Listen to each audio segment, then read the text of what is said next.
So this is the first video this year and I was wondering what to do. And then I realized that the new year just passed, so each one of you would have gobbled a lot of sweets, chocolate and whatnot.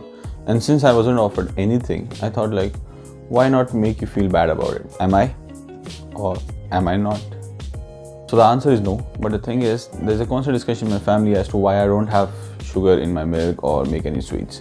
So I thought of reading the harmful effects of sugars and the refined carbs on one's body, and since I've done that, I'm gonna share with you. Alrighty then, welcome to New Year and welcome to the new video from the Let's Take Food. And with that being said, let's roll the intro.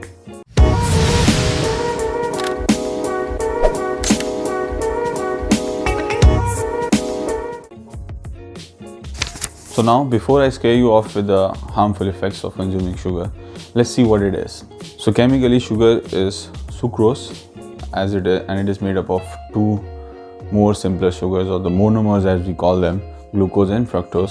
And it is because of their chemistry that they are able to provide sweet taste to whichever food they are added.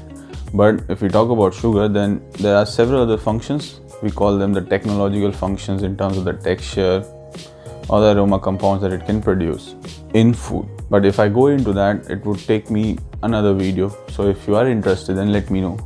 I'll definitely make one. So if we talk about the types, then we have the white sugar, which is also called the clarified sugar. We have the brown sugar, honey and jaggery. And all these types, they can be compared on the basis of the glycemic index and the calories they provide. If I talk about glycemic index, then it is a value that is provided to a food depending on how quickly or slowly those foods can increase the blood glucose level. Therefore, the foods which tend to be low on glycemic index, they'll release the glucose into the bloodstream slowly and steadily.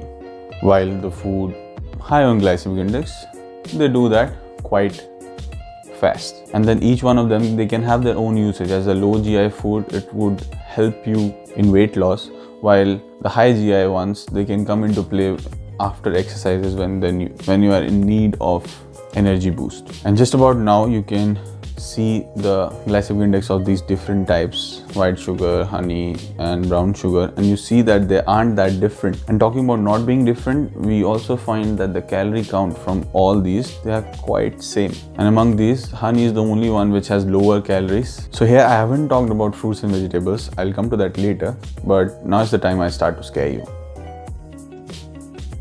Now, talking about what sugar can do to your body, I found that it can give you wrinkles and make you look older by the simple act of covalently bonding the collagen and elastin fibers that are there in your dermis, that means your skin, and render both of them incapable of easy repair. Now, this process is accelerated all over the body when the sugar level is accelerated, and it is also helped by the ultraviolet light. That means if you are out in the sun. And in another study, it was found that with every 1 millimolar per liter increase in the blood glucose level, the perceived age of the person, it was found to increase by 5 months.